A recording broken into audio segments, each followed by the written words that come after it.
So here's an application which is very interesting, and sooner or later we're introduced with this second order differential equation whose coefficients are not functions like this px and qx, but the constants. So here's an example: d squared, even the d part, due to the first part is missing, then there's only I. So coefficients are all constants, not functions in x. And when you're doing this, we usually enter complex numbers.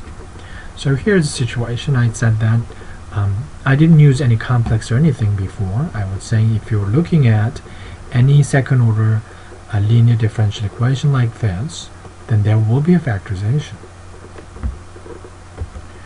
That sounds very interesting because we're just about to manifest or witness the rise of this complex number in a natural way.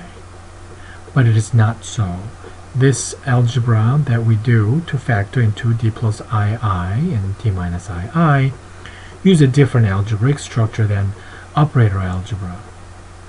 So that this px and qx is not going to be an example function that mimics the algebra of the imaginary number.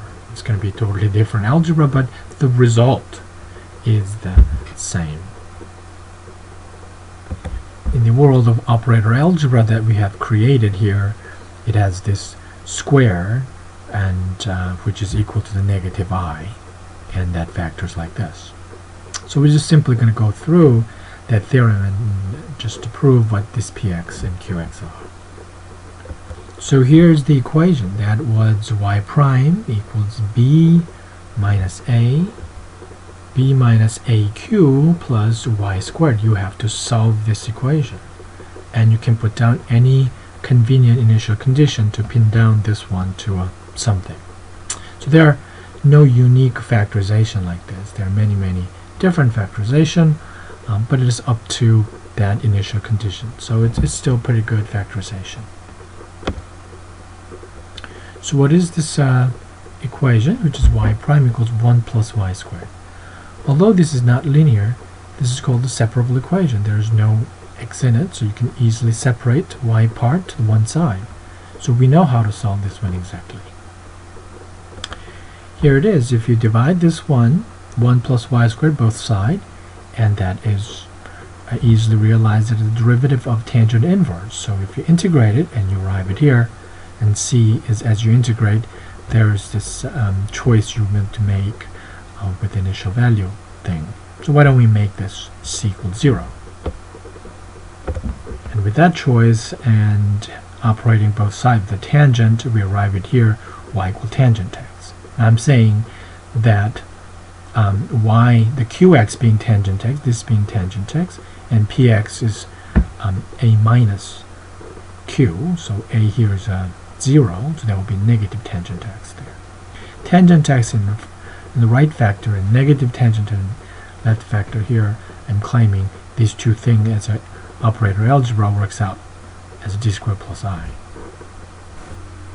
So here I wrote it down, two linear factor of this operator, second order operator, and apply lemma to see actually this one works out as we want. So lemma says the coefficient of d is the sum of these two coefficient functions, which is 0. Coefficient of I is the derivative of q part, which is secant squared, and the product of these two functions, which is negative tangent squared. So this one is the well-known trig identity to be a 1. So that proves this is d squared plus I, as is written here. For example, if you're looking at a homogeneous equation, if you're solving for the kernel of this problem, the main thing is that that's this important part of solving the linear differential equation, solving the kernel. So here's the first observation. If you look at this first factor, the function is applied on the right. If you think about the kernel of d plus tangent xi, some function that after you go through this first order equation is already 0. Once it's a 0, and when you go through this operator, 0 and derivative of 0, it becomes 0. So once you get killed by the first operator, of course you get killed by the second operator as well. So that if you're looking for the kernel of this whole thing, some of them are coming from the kernel of the second operator. So I calculated for you, this is supposed to be the whole thing. The kernel of this whole thing contains cosine x because it's a first order equation set equal to 0. And if you find 1, then that's pretty much it. All the other constant multiple of this one is the other elements of that. So 2 times cosine x and 3 times cosine x and negative cosine x. That's the entire space of this one here. Let's verify. If you multiply cosine, if you apply cosine there, that picks up cosine.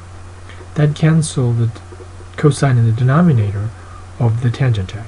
So this part gives you the sine x. If you stick this cosine into the derivative, that's a negative sine x. You can see that's a 0. So I verified it. This cosine x is what you're going to get when you play with this integrating factor and so on. Let me point out this important thing. If you look at the kernel of this factor, kernel of that factor, you go through the same calculation. Turns out it's a secant x. Let me verify that. If you apply secant x here is a tangent x times secant x. And if you apply secant x to this d part, then it's going to be secant x times tangent x. That's the derivative of that. Therefore, this whole thing is a 0. So if you apply secant x just to this factor over there, then it is 0. But our operator is d squared plus I, and secant x is supposed to go through from here, first order operator, and this one here. So as the secant x go through this one, it's kind of messed up, and then it's going to go through here. Rather than actually doing that, I'm going to just show you, demonstrate or explain to you that the secant x is actually it's not going to be 0 after you go through these two factors. These two factors the same as the d squared plus I. So secant x is here, and secant x applied it here. If you differentiate it 2 times, I assure you that it is not equal to negative secant x, so that these two things sum up to 0. You can't just simply swap these two, and after you swap these two a first order operator, you can multiply out using that lemma, and you can easily verify that it's not going to be equal to d squared plus I. But if these were numbers, like 2 here and 2 there, then you can swap it because the algebra with the constant coefficient is the same as the algebra with numbers. So if these were numbers, if the kernels are coming from this factor, and that you can just simply swap it, and then dealing with that factor and so on. You will see that in a later case. But if it is a non-constant, a functional coefficient like this, you can only pick up a kernel from this factor.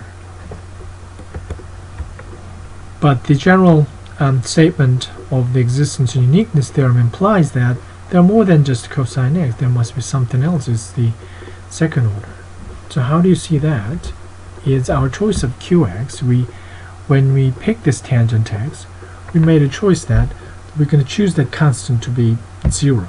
That's c. So that's why we got this tangent x. What if we choose something else? And it's going to be probably something else. So that's what we're going to do. For example, when you factor d squared plus I, you can play with a different constant in there if you go back and check, and this is where that c kicks in. So I chose this particular pi over, particularly this pi over 2, because it's easy to calculate. But if you choose different functions, it'll give you a different answer. But it all mixed it together, and it's going to be the same collection. Maybe if you choose different constant here, it'll give you a different function. But when you play with this, all collection and all the spaces as a collection is supposed to be the same. So I'm choosing pi over 2 because it's something I can calculate by hand. Right, here's another reason that we're doing this. Let me show the let's just do that. This x minus pi over 2 is equal to negative cotangent x. This pi over 2 will flip the cosine and sine, and sign changes. So the kernel of this first factor is just like this one, contained in the kernel of the whole thing. If it is get killed by this first factor, of course, it's going to be stay 0 here after you go through this. this linear vector. So here I wrote it down with the cotangent x, and you just go through the solving the first order linear equation to solve this kernel of this one here, d minus cotangent. If you do that, turns out the sine x is the answer. So let's try. Sine x multiplied there, and cotangent x has sine x in the denominator, so they cancel. So this part becomes negative cosine x.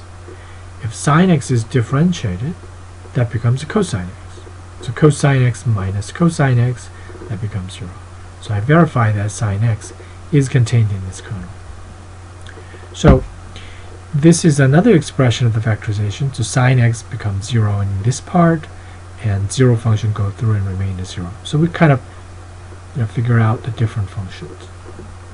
So it was very tricky. If you factor d squared plus I in with this functional coefficient, computing the kernel is trickier. But if you do that with a complex number, just like this, d squared plus I is a constant coefficient of a second order equation, why don't we just factor over the complex number? Because everything we're doing here is very algebraic, and operators and their algebras, and that's how it's started and titled toward to that part.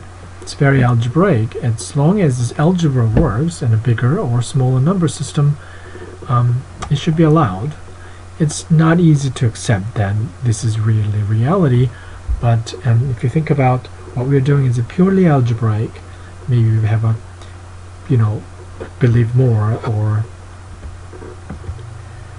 get convinced that what we're doing here is should be allowed and correct. The good thing about this one here, like we did, if you want to compute the kernel of this one, then it's coming from this factor here, and the same reason we can't just conclude that when we go through this one it's going to be 0.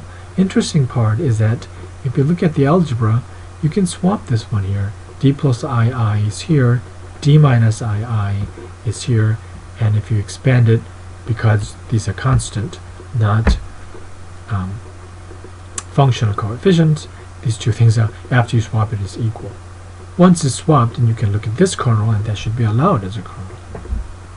The problem is that when you solve this differential equation, we have to deal with this complex number I, and we have to give a proper meaning of this I being part of the exponential function. It is known as Euler's remarkable discovery in the history of mankind. I think we should have that significance of this discovery that we're staring at here. So if we have to define e to the something as a complex input, if we have to allow, he argued that it had no choice, it must be this one. E to the ix, where x is a real number, and it must be this cosine x plus I sine x, and e to negative ix, which is part of this context here, and it has to be this one. It's Euler's discovery. So you can see when you solve this one with a typical integrating factor technique, whatever the meaning of the integral of this complex thing is, that's what this complex analysis course is about. But if you believe this formality here, the formal extension works algebraically, then you can see why there's a sine and cosine kicks in. So this, e to the ix, is a kernel of this one. You can see e to the ix going in there, I times e to the ix. If you differentiate this one, e to the ix, then treating I as just a constant, then it's e to the ix times derivative of this one, ix, so that becomes 0, and that's the kernel of that. We couldn't just pick out the kernel from the left factor when these coefficients are not constant.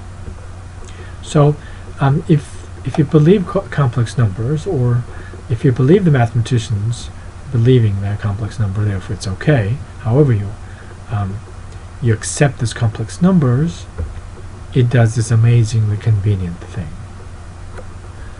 There are not many application field out there that from which the students accept that, wow, that's complex numbers doing really something that we can't do, or very inconveniently we can do, like the early example. So this is a great motivational problem, differential equation, that makes every student who are learning this and think about what complex numbers are and why it's so nice and useful like this. Here's the same problem being looked at in two different ways. The first one was factoring that d squared plus I, not entering the complex numbers, but staying within the real number. We could still factor like this.